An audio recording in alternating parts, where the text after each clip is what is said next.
Right on. All right. Good luck. And then you guys see you guys out there. Yeah. Lake George Glacier and Mount Muska Glacier, like that big long course. That's fucking awesome. I mean, it'd be sweet if we can pull it together, but it's like as soon as you commit to skis, you gotta be on skis as much as possible. Right. Yeah. I'll give you a deal. Welcome to the start of the 44th annual Wilderness Classic. We were talking to Roman the other day, and not a single year has been missed since 81 was the first. Yeah. So it's pretty cool. This is part of a long tradition of people going out and doing something pretty weird. First aid station is about 150 to 170 miles. But yeah, it's well stocked. We're winning! You're not doing that, Mark. Do not start running. Oh.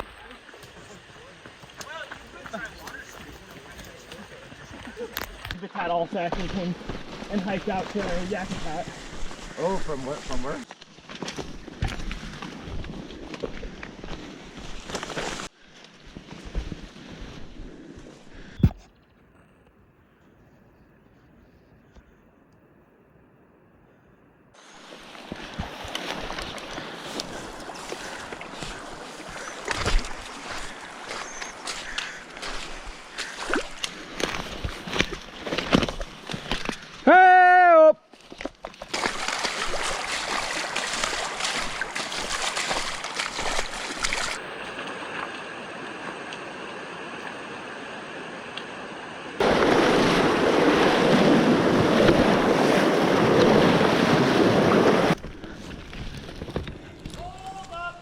What's up?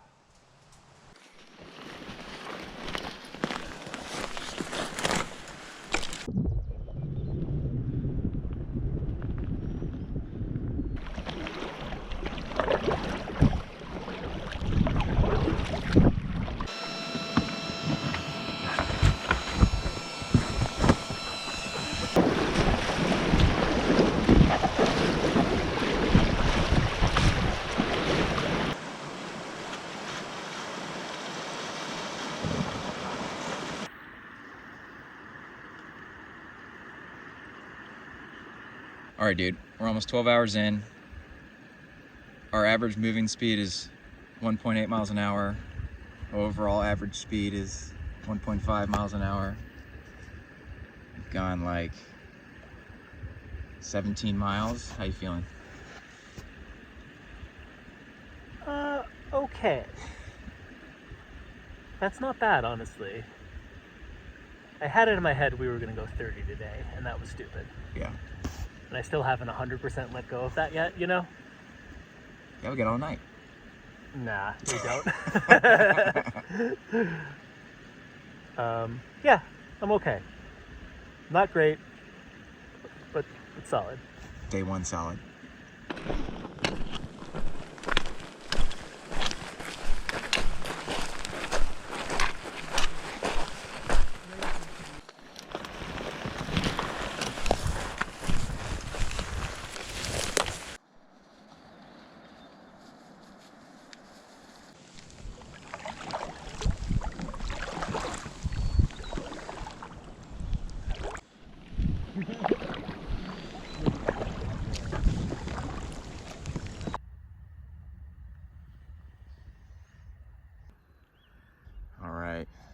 It's the second day, early in the morning. We're about to head up the pass.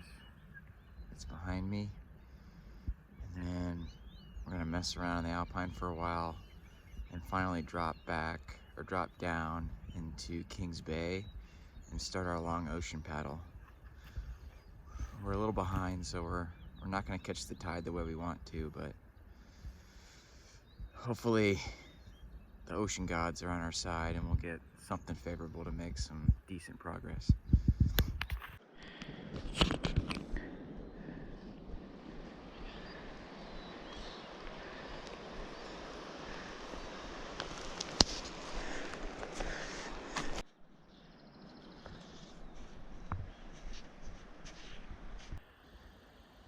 All right, it's still the morning of the second day, and I just had to part company with Jacob. Our pace and risk tolerance just wasn't aligning right, and had to make the tough call to split. So now running solo, I'm kind of hoping I run into another team, maybe link up with them. But for now, I'm gonna have to move fast, but make conservative choices when I need to.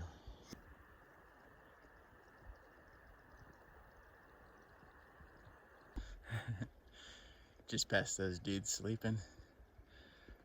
I bet I see him again later.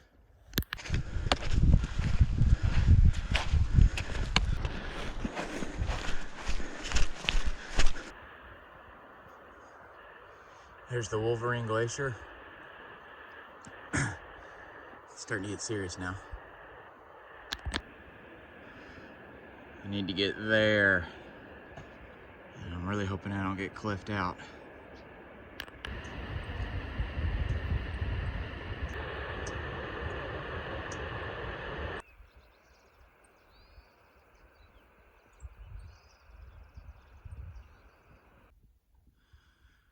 Walked up into a decent whiteout. You can see that sneaky crack right there. It's just the boundary of this lake, but it's creepy walking through here and not being able to see. Finally getting out of the whiteout. That was some creepy shit. I kind of started to feel like I wasn't real anymore. Like I couldn't see anything, but I kept moving, but I didn't feel like I was going anywhere. It just kind of felt like I was in a weird void. Super surreal, sensory deprivation. I don't want nothing to do with that again. That was creepy. This feels good. That's Kings Bay. That's the next big to do. It's like a 14-ish mile through that fjord.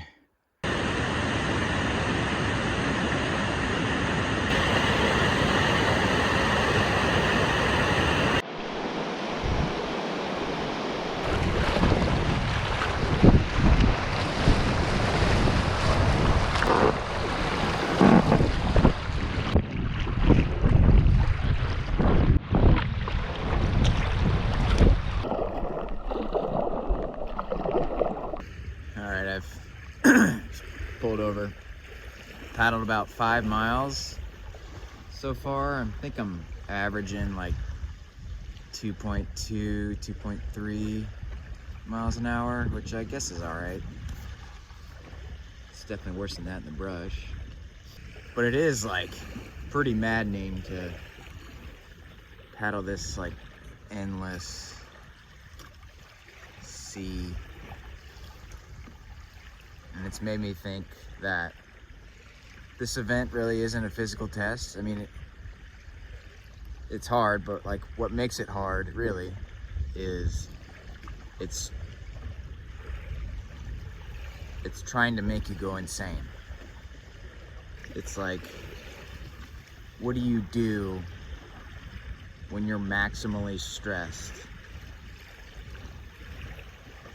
Can you keep it together, or do you freak the fuck out?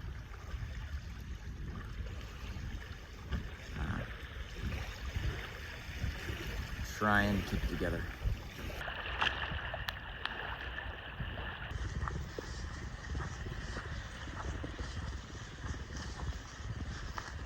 All right, made it to Cochrane Bay, and I'm linked up with Sam and Russell now. We got a big old 20-mile paddle ahead.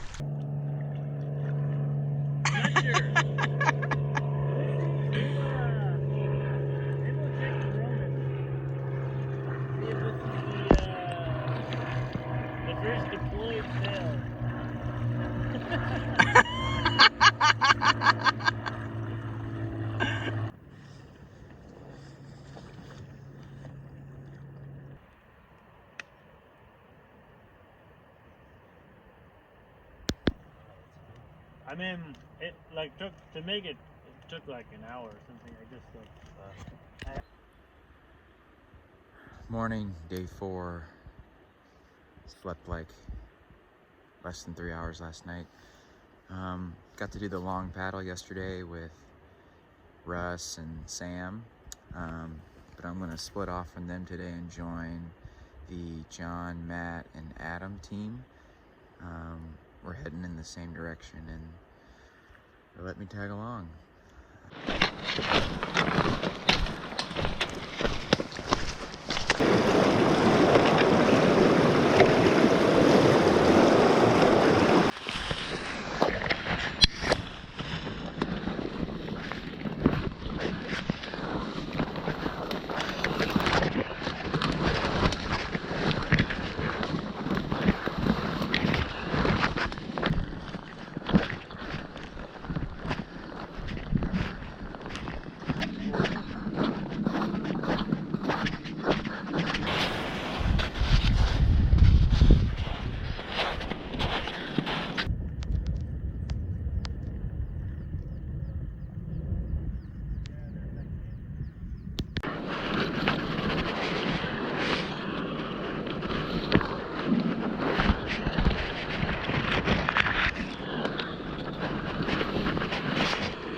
You have to bench up somehow to get the trail.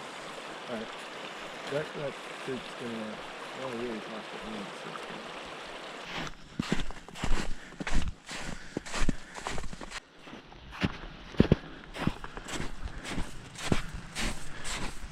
So I think Sam's cool move is to contour, bump over around that the ridge. And then you can see the whatever that glacier is coming out at the bottom. Yeah. Not the Connect, but the other one. We'll drop down and we'll hug the moraine. There's like a big moraine. Yeah.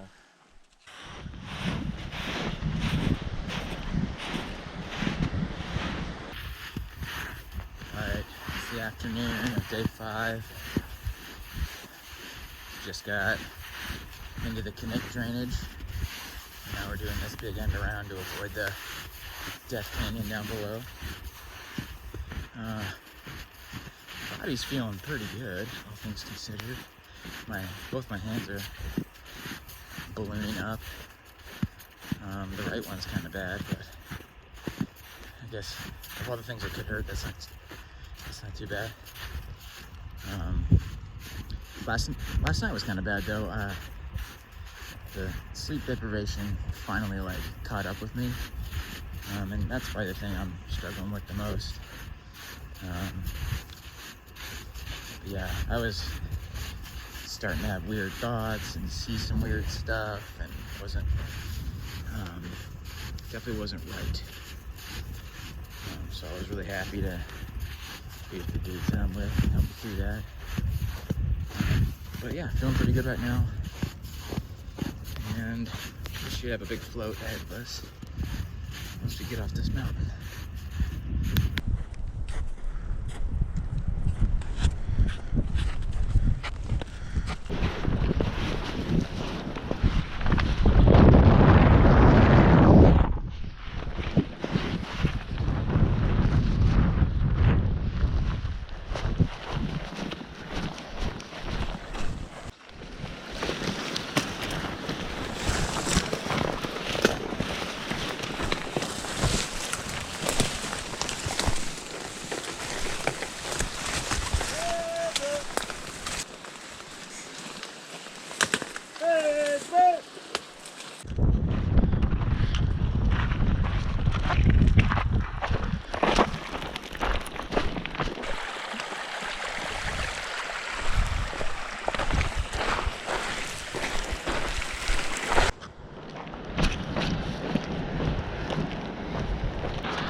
I wonder if we can even ford it. What's that? I wonder if we can even ford it. Once it loses all its juice.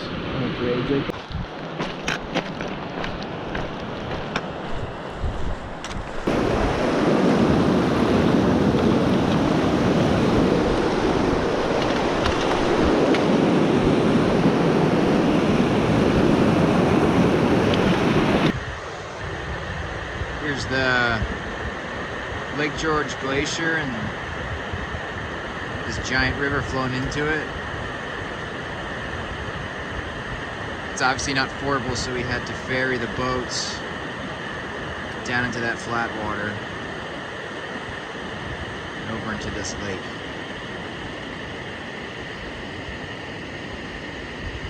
Feeling alive.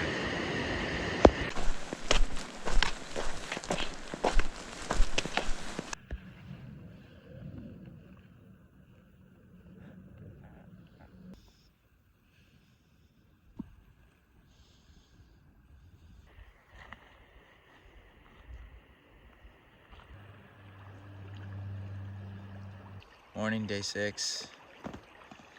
We're on the Hick River. It's been slow going the last 2 days. The brush and the elevation gain's been pretty wild, but now we're gonna get some fast miles on the river. And then it's a big push up Grasshopper and over into Gravel Creek to the end. Getting close. The country out here is stunning. But when you're in it this long and doing what we're doing, it morphs into something else, and these mountains, they become menacing. It's an unwelcoming place.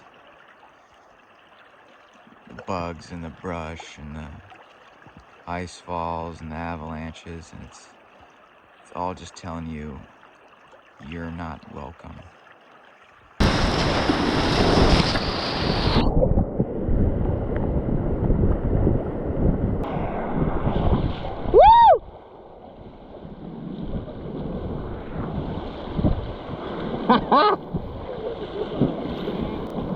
Holy shit.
about to enter the Grasshopper Valley here. And from that point, it's about 26 miles to the put-in on Gravel Creek. And then from there, it's a float out to the finish. So we're close, but still got a lot of work to do. The pass we got to tackle is probably going to be the most challenging one of the whole trip. And we need to bang all this out tonight and tomorrow, because I got a plane to catch. So we'll see.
Almost to the top.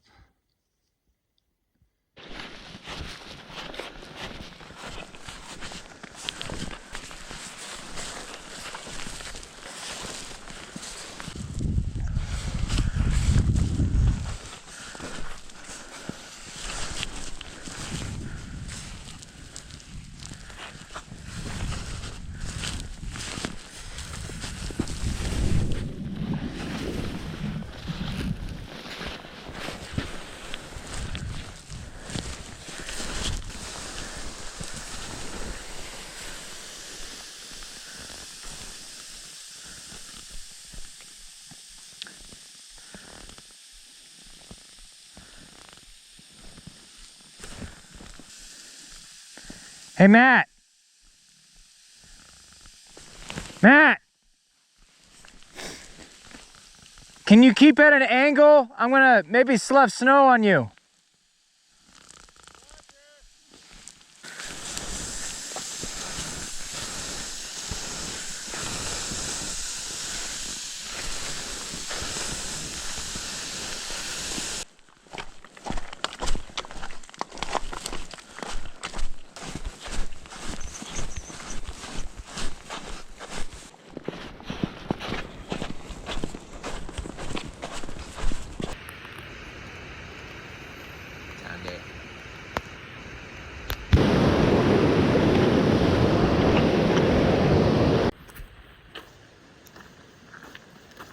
Morning, day 8, finished day.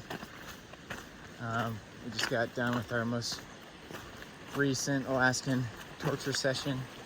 We were trying to get out to Gravel Creek proper through this big canyon, and we were following these awesome snow bridges and ramps, and it all kind of got pinched into this choke point, and like the critical snow bridge was out, so we had to backtrack, take all these gnarly steep side hills, and that funneled us onto this cool goat trail for a second, but then we had to like drop into this sloppy moraine and descend this fucked up gully, and it's just been a heck of a day, and I'm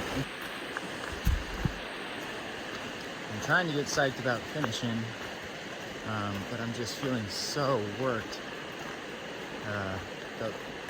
I've been averaging 3 to 4 hours a night of sleep. I got 2 one night, and it is jacking my system up. I'm like hearing things and seeing things, and usually it just happens like at night, you know, an hour or two before you go to bed, but I woke up this morning and it was happening. Also like out of food and not eating. Yesterday I had only like maybe 1,000 calories for the day, and ate the last of my food for breakfast this morning. I had a goo for dinner last night. I'm like running on empty, and just want to get out of here.